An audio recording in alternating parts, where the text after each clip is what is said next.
India गठबंधन की संयुक्त प्रेस वार्ता में दिल्ली के मुख्यमंत्री माननीय अरविंद केजरीवाल जी, समाजवादी पार्टी के राष्ट्रीय अध्यक्ष माननीय अखिलेश यादव जी अपनी बात रखेंगे।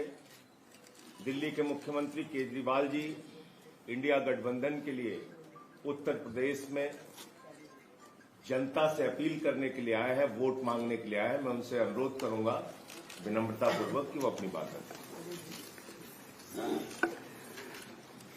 आज यहाँ आए हुए सभी पत्रकार बंधुओं को और जितने दर्शक ये देख रहे हैं उन सबको मेरा नमस्कार, मेरा प्रणाम। आज लखनऊ में मैं उत्तर प्रदेश के सभी मतदाताओं से इंडिया गठबंधन को भारी भरकम वोट देने के लिए, भारी मात्रा में वोट देने के लिए अपील करने के लिए आया हूं। मैं 4 बातें रखना चाहता हूं। पहले चारों बिंदु बता देता हूं, फिर उसको डिटेल में एक्सप्लेन करूंगा। पहला ये कि ये चुनाव भारतीय जनता पार्टी, मोदी जी अपने लिए वोट नहीं, अमित शाह जी को प्रधानमंत्री बनाने के लिए वोट मांग रहे हैं। दूसरी बात, योगी आदित्यनाथ जी को अगर ये लोग जीत गए तो योगी आदित्यनाथ जी को 2 से 3 महीने के अंदर उत्तर प्रदेश के सीएम पद से हटा दिया जाएगा।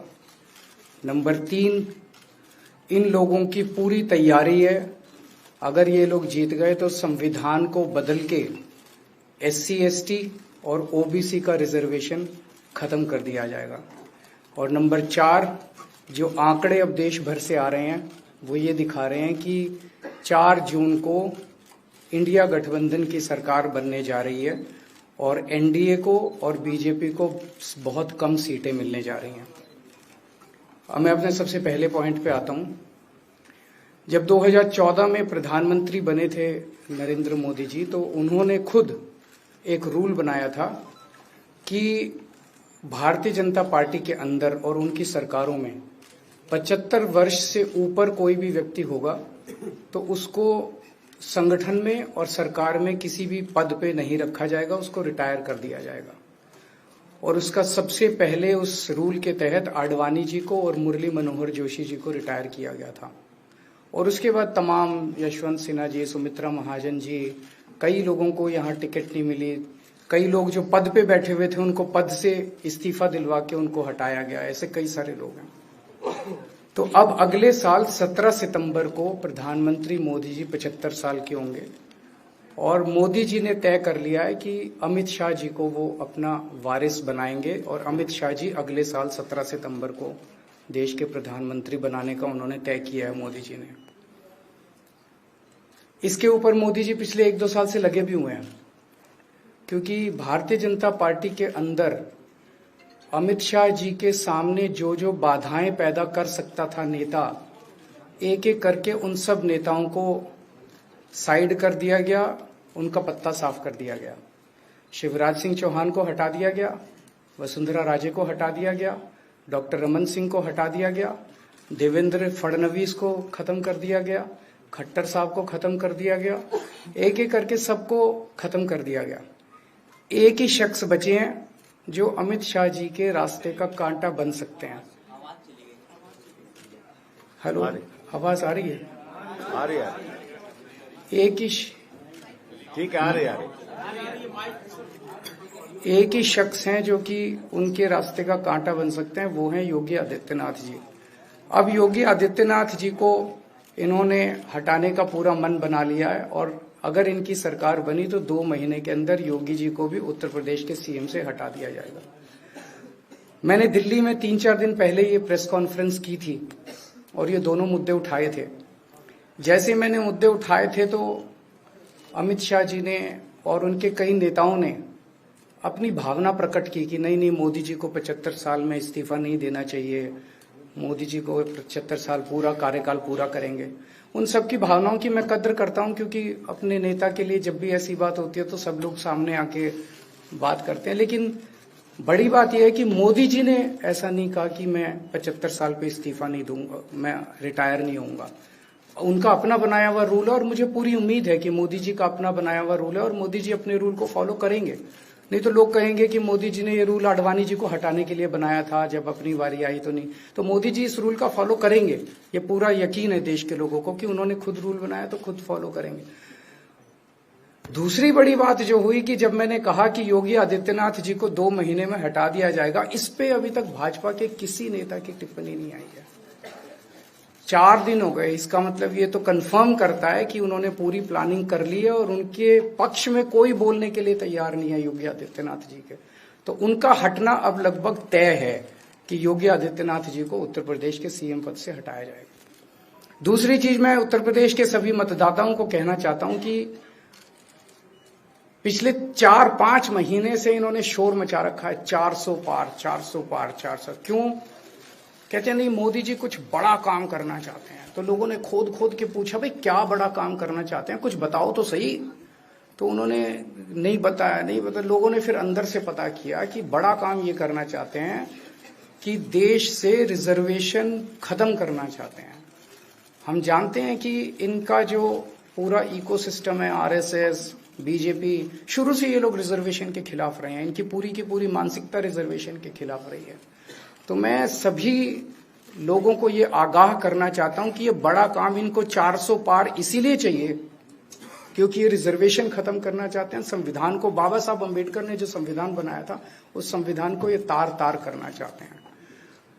पूरे देश भर से अब जो ट्रेंड आ रहे हैं, वो ट्रेंड ये दिखाते हैं कि भारतीय जनता पार्टी को 250 से भी नीचे, मेरे हिसाब से 220 के आसपास, 3-4 दिन पहले भी मैंने कहा था, 220 से कम सीटें इनकी आती हुई नजर आ रही हैं।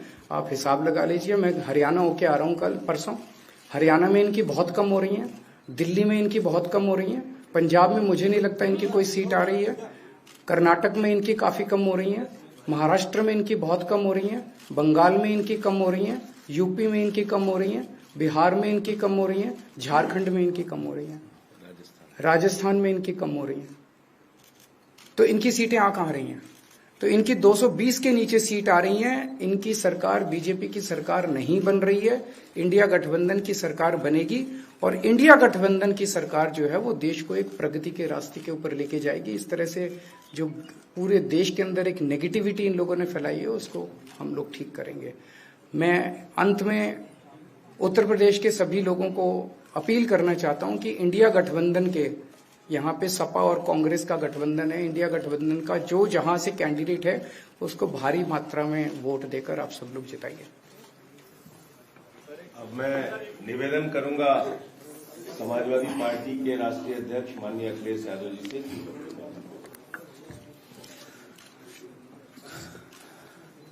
आदरणीय अरविंद केजरीवाल जी का मैं धन्यवाद देता हूं।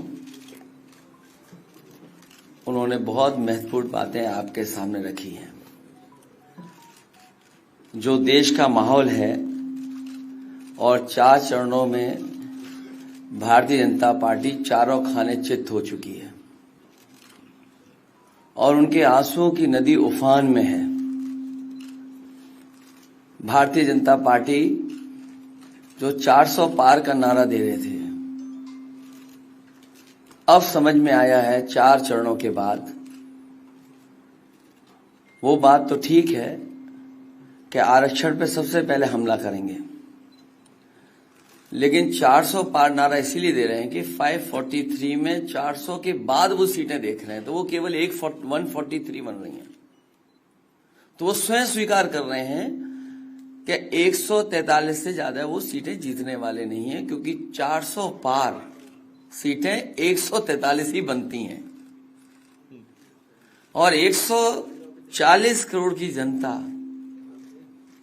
इस बार इन्हें 140 सीटों के लिए भी तरसा देगी। ये यूपी, दिल्ली और पंजाब ये 99 सीट के खेल में ही उलझ जाएंगे। यहां कुछ इन्हें हासिल होने वाला नहीं है। रोटी कपड़ा और मकान की तो लड़ाई हम लोग लड़ेंगे, लेकिन रोटी कपड़ा और मकान से पहले हमें संविधान बचाना है। संविधान बचेगा तो लोकतंत्र बचेगा और बाबा साहब भीमराव अम्बेडकर जी का दिया हुआ संविधान ये हमें अधिकार, हमें न्याय दिलाता है। भारतीय जनता पार्टी की इस साजिश को आम लोग समझ गए हैं और इस बार सबसे बड़ी हार भारतीय जनता पार्टी की होने वाली है। अभी तक तो हम ये कहते थे कि ब्रह्मांड का सबसे बड़ा झूठ बोल रही है, अब लग ये रहा है हारने के बाद ये ब्रह्मांड का झूठ का विद्यालय खोलेंगे,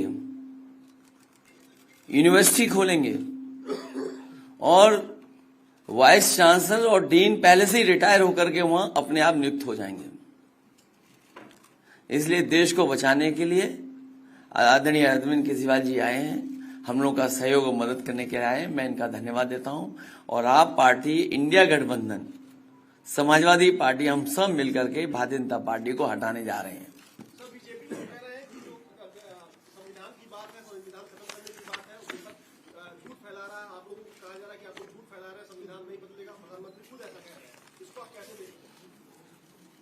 उनकी कौन सी बात सच निकलेगी? अभी आपसे कहा कि 75 साल वाला जो वो है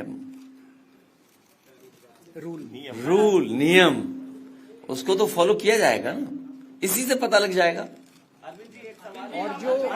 और एक मिनट, अगर आप इनका इतिहास उठा के देखें पिछले 75 साल का, जनसंघ का, आरएसएस का, थ्रू आउट ये लोग रिजर्वेशन के खिलाफ रहे हैं। तो अब 400 सीटें लाके ये संविधान बदल के उस रिजर्वेशन को खत्म करना चाहते हैं।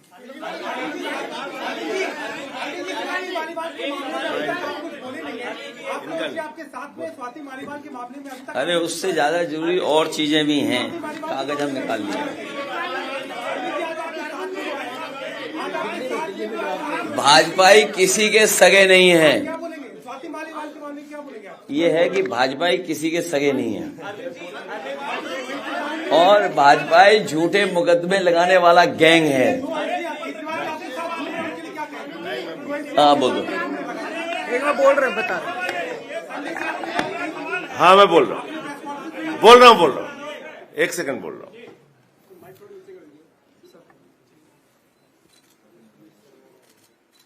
सब लोग, पूरा देश हतप्रभ है, दुखी है, आज तक पीड़ित है।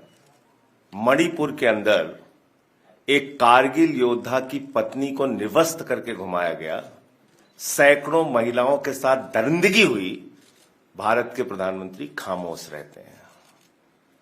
हजारों महिलाओं के साथ प्रज्वल रवन्ना ने बलात्कार किया, दरिंदगी की, मां की उम्र की महिलाओं के साथ।